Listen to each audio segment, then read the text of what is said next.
O yan, di ba? Meron ka agad na isa. So ilan lang yon? 6 lang yon.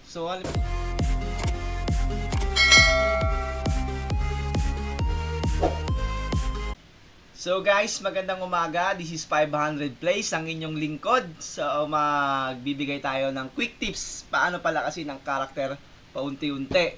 Slow progress is still a progress pa rin. So daily routine natin, gawin natin sa araw na to. Papakita ko sa inyo at kung ano yung mga meron sa warehouse natin na napo-farm natin is gamitin natin para panggamit, pang codex, pang kung ano-ano man sa pagpapalakas ng karakter nyo. Tandaan nyo, hindi lahat ng bagay minamadali. Paunti-unti, mas magandang lasapin pag nakita nyo yung progress ng karakter nyo, yung ginagawa nyo. Goal lang mga idol, konting goal lang, tsaka focus lang dun sa goal nyo para hindi tayo na ipag-iiwanan. Okay mga idol, so simulan na natin.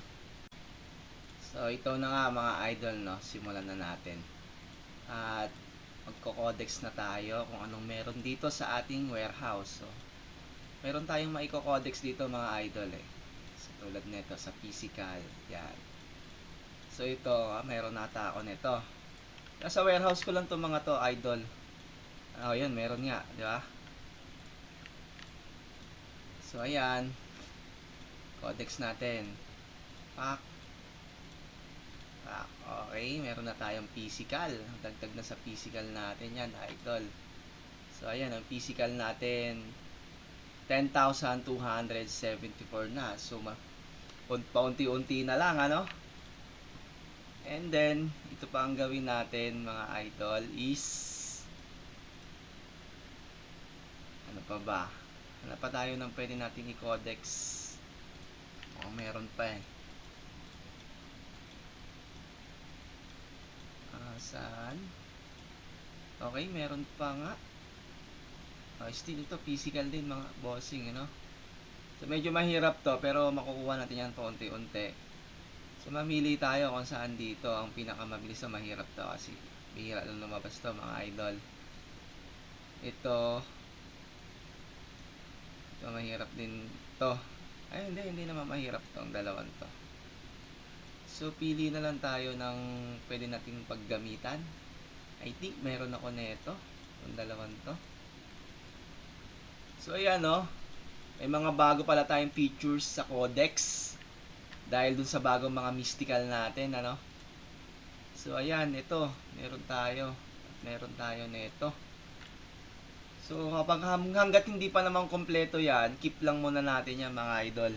Kasi kung saan ang halimbawa, kung saan ang unang nabuo dyan, tapos ito tulad nito, nabuo to, at nabuo na rin kaagad to. Kung sino nauna sa kanila at na meron ka ng mats, pang codex, hindi yun na yung paggamitan mo mga idol. So sa tingin ko naman, medyo mahirap yun, epic yun eh. So keep na lang muna natin to. Iyaw mo siyang mabulok dyan sa code, natin, sa warehouse natin. Kasi kapag kinailangan natin soon yan, natin yan, magagamit din natin yan at least di ba pag kailangan mo na nandun lang sa warehouse mo kasi ang laking bagay ng mga codex na to mga idol.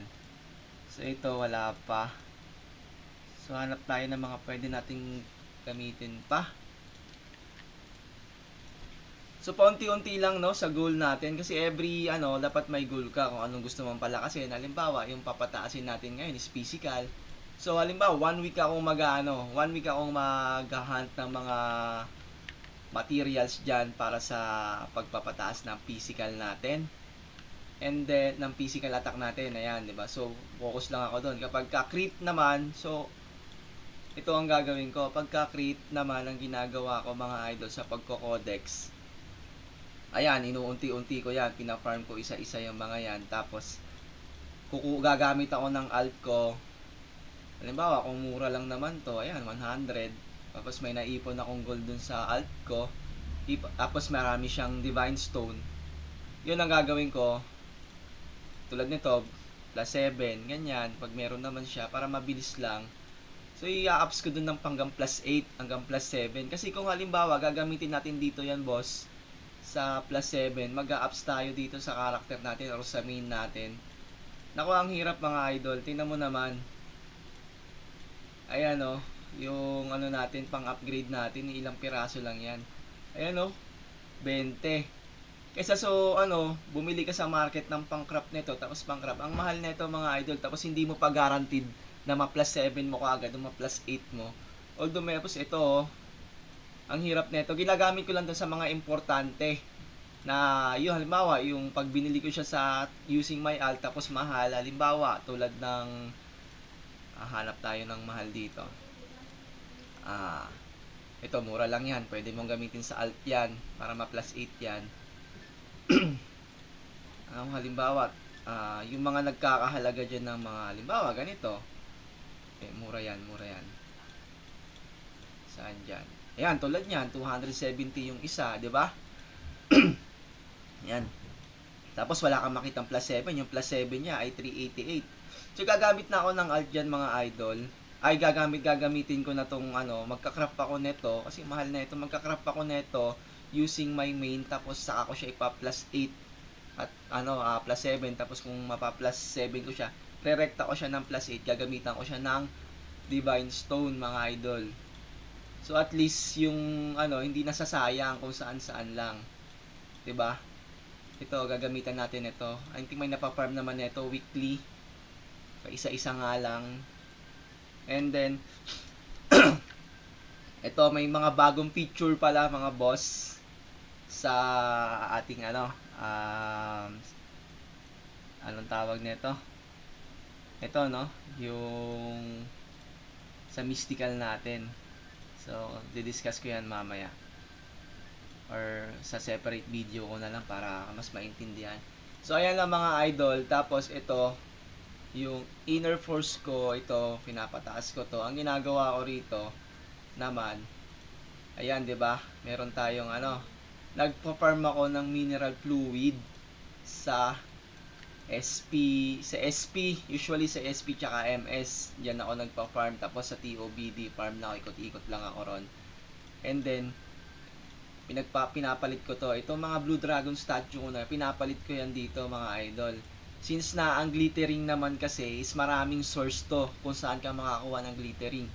Yung halimbawa ito gamit to, glittering na kagad yan mga bossing.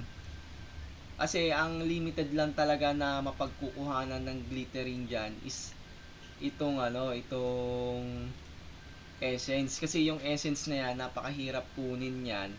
Lalo na, hindi naman din kasi worth it bumili ka rito using your ancient coins, tapos bibili mo ng ganito. Hindi ko siya nakikitang worth it. Much better na gamitin mo siya sa ibang bagay na mas papapakinabangan mo rito. Kasi kung gagamitin mo dito, wala siya 50 lang yan para makabuo 3,000 na ancient coins. 50 lang yan. So, i-discuss natin na ganyan sa next video natin para mas maintindihan natin mga idol. Yan lang, progress tayo dito. Mag-farm tayo dito para sa ano natin, pang trainings natin, pang inner force natin mga idol. Tapos, yung ano naman, para naman dun sa summon ng ano, ng tulad nito, itong mga to, pang summon nito, mag-show troop kayo mga bossing. Ito, yan. So, troop kayo, exchange nyo yan. Kapag nabuo nyo kasi itong ano, ito, meron tigli 5 tickets yan. Tapos, meron din kayong makukuha ganito, ano ng magical orb. So, yan lang mga daily routines na pwede natin gawin mga idol para sa pampalakas ng karakter natin. Ito, kapag nakabuo na yung 100 na itong coin na to, so ito pwede nyo bilhin para mas mapabilis yung pag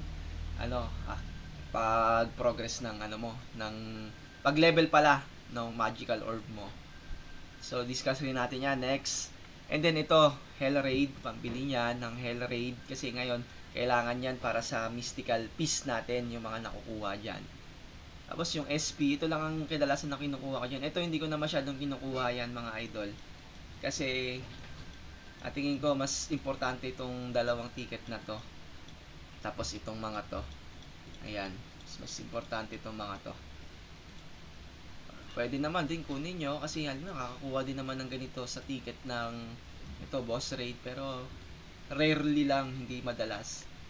And then mga idol, sa pagko-codex naman, balik tayo rito. Sa pagko-codex, hindi naman natin minabadali ito, paunti-unti lang. Kasi kung halimbawa mamadaliin mo, sobrang mga idol, sobrang magastos to sa gold or sa mga materials. So kung ano lang yung available dun sa warehouse mo, sa arsenal mo, yun lang muna, paunti-unti. Mabubuo rin yan mga idol. So ito pa nga yung isa kong problema, itong itong promotional mats naman. So gagawa rin tayo ng separate video niyan mga idol para sa promotional mats kung saan nga talaga makakakuha ng mas mabilisan yan. Although kaya ko siyang kunin ngayon o buuhin ngayon yan, pero hindi ko siya pa binubuo mga idol. Kasi may pinopokus ako ibang stats. Hindi ko naman kasi siya. Kasi kung halimbawa, gagamitin ko lahat ng resources ko para dito, mauubos mga idol. Sayang. So, ima-max out ko muna itong mga solitude trainings ko. Ay, itong mga inner force ko. Ma-max out ko muna yan. Before ako mag-proceed dun sa Consti 16 siguro. Pero ang ima-max out ko lang dito is ito. Ito lang. And then, ito, idol.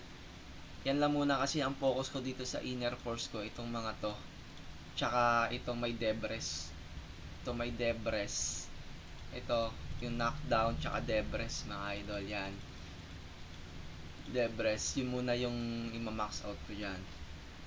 So ayan naman, madali lang naman mag-farm nito. Anong tawag nito? Azurium mga bossing. Kasi may technique naman kasi diyan paano mag-craft niyan. Hindi yung isang buuan yung pag-craft niyan, padala-dalawa, patatlo-tatlo lang dapat niyan mga idol.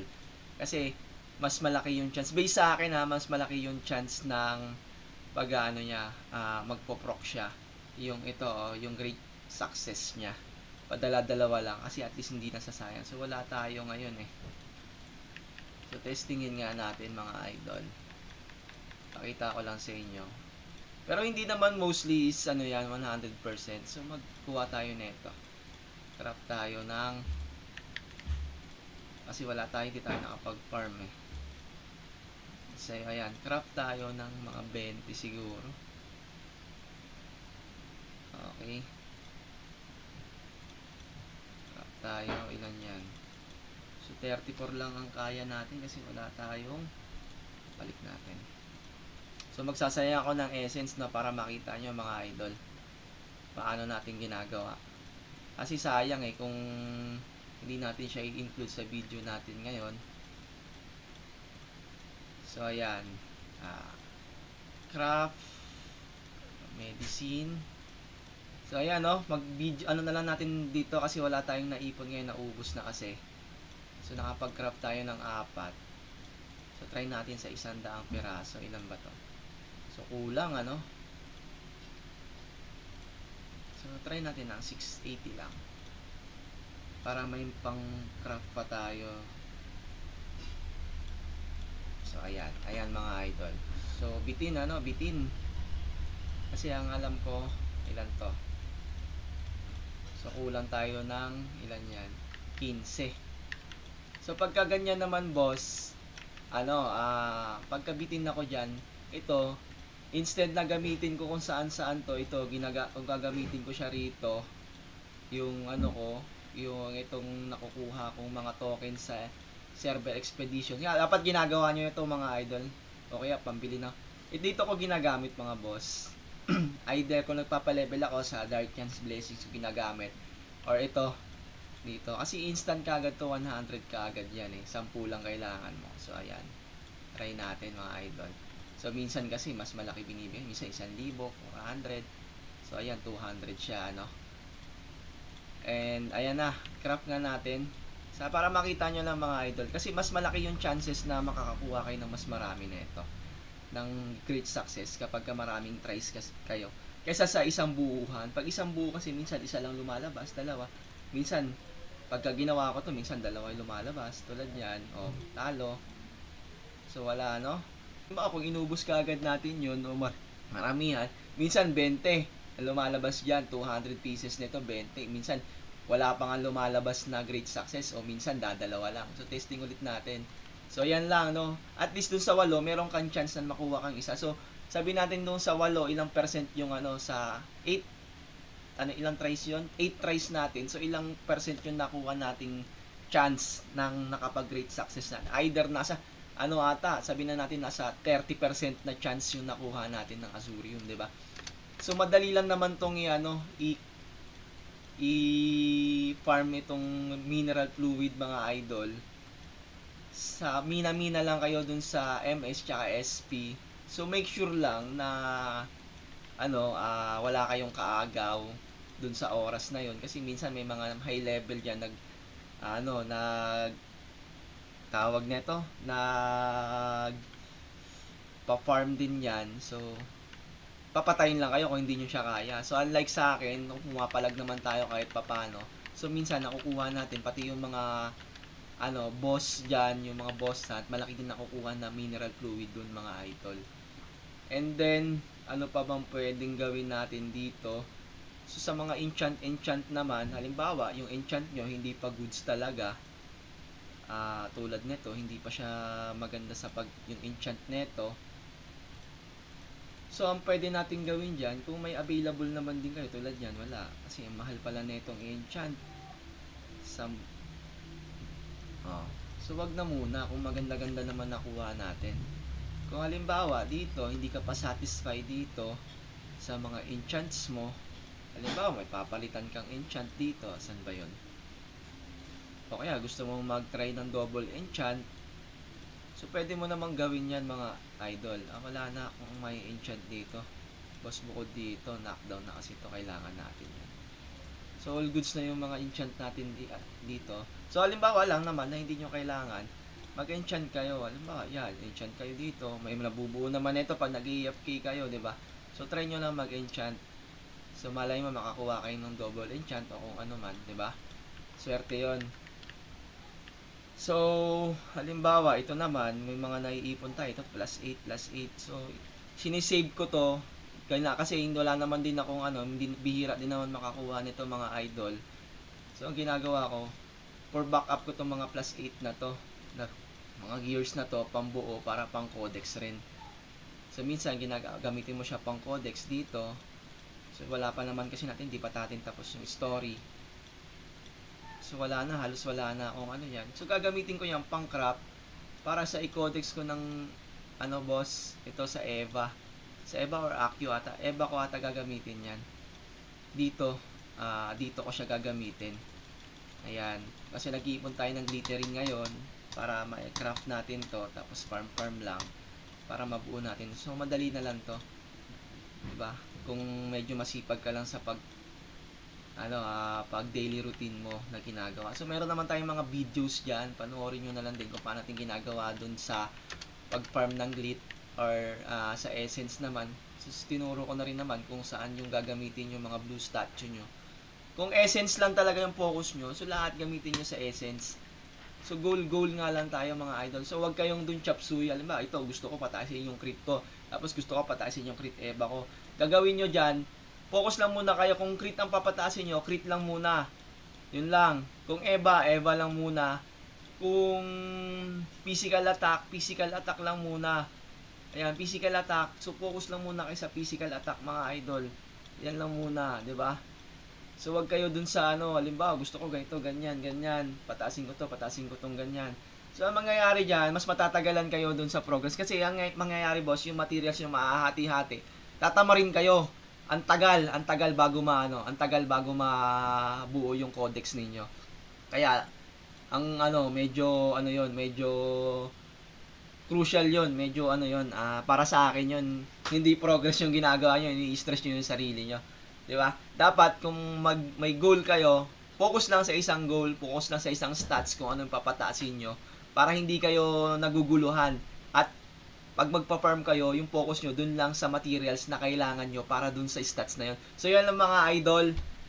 Sana meron kayo natutunan dun sa tips natin. Sa medyo kung naguguluhan kayo, mag-comment lang kayo, clarify nyo lang. So wag nyo kalimutan sa mga bagong viewers natin dyan, wag nyo kalimutan mag-subscribe kay 500 plays.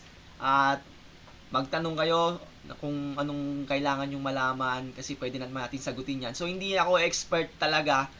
So, meron lang akong insights na mga sa tingin ko is makakatulong sa mga nanonood sa atin, sa mga newbies dyan na bago. So, yun lang mga idol, mag-ingat kayo hanggat gusto nyo at mabuhay kayo hanggat gusto nyo, 'di ba? So, maraming salamat sa panunood at God bless mga idol.